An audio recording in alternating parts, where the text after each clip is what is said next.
you can stand up, get your photo ops in while producer and Steven Spielberg himself talk about this set. The airplane crash site set is a perfect example of a set that is all designed around a vision that Steven had. We put them to sit down and talk about the world. That thought, what if the 747 goes down right in a big neighborhood? Because it's just something you don't see. So that is this real 747 that you're looking at on your left-hand side. It took 4 months of deconstruction and over $260,000 to purchase it and then transport it all the way from an airplane graveyard in the middle of the desert, quartered it into 4 large chunks, brought it on 4 semis, and voila. You're going to keep your eyes on me. That's what happened. Listen, close your eyes, okay? Now closed. We're going to mosey on like Tom Cruise, so if you're standing up, please get seated. That wing, by the way, to the left-hand side, very famous. Nicki Minaj and Rihanna danced on it for Nicki's music video, Fly.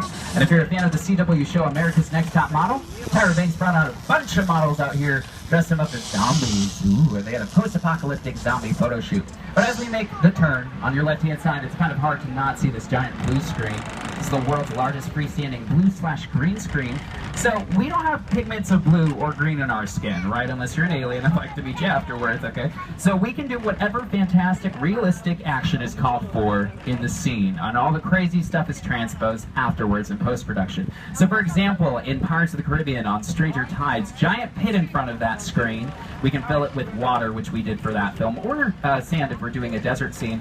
Our mermaid actors would jump into the freezing water, splish splash around, do all realistic stuff, and then the crazy krakens, everything else transposed afterwards. Also Revenge Season 2, Amanda's ship sunk right over there, wind tunnels circling the lake to make it look like realistic waves, and then pyrotechnics to actually sink the ship. Here's some other classic examples just to show you how realistic it looks. That one is a painted backdrop for Jaws, but the rest are all green screen.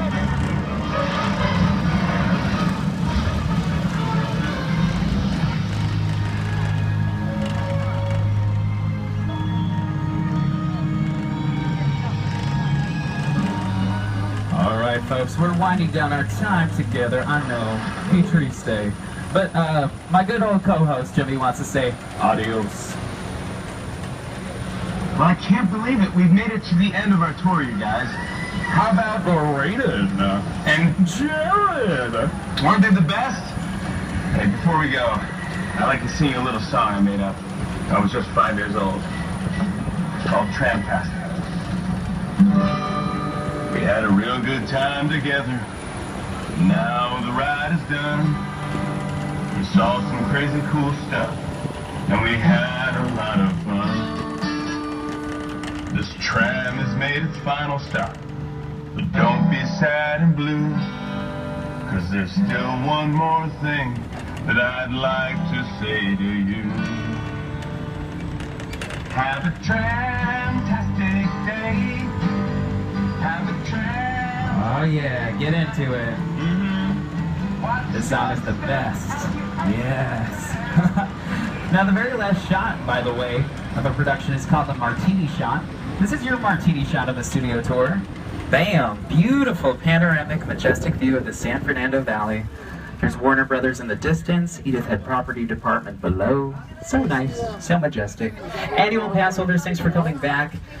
If you're interested in upgrading your day pass, by the way, to an annual pass, you can go visit the Universal Trading Company at the entrance of the park, right next to the turnstiles. You guys have ample amount of time, by the way. The park closes at 10 tonight, so you're all good.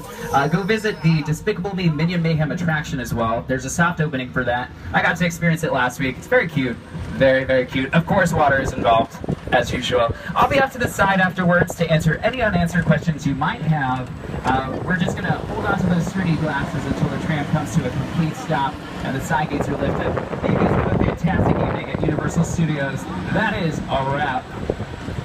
Been on that tour so many times. since I was a kid, and I just love it every time. The first time I ever went on the Universal lot, we did the tour. I grew up in Los Angeles, and that was like the place to go and see Jaws. I got my introduction to Universal Studios through the tour, so then to be in the movies and seeing the trams drive by, it's very overwhelming. One of the coolest things actually about shooting for Universal is sometimes you get to shoot on the lot and then you look over and it's like there's Jaws, or like there's the Flash Flood and all those trams are riding around. It's the coolest thing ever. 1979.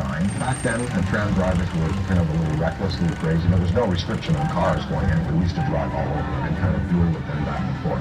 I have so many amazing memories of the lot when we were shooting Back to the Future. Being here brings me back in time, I'll tell you that. The tram would come through,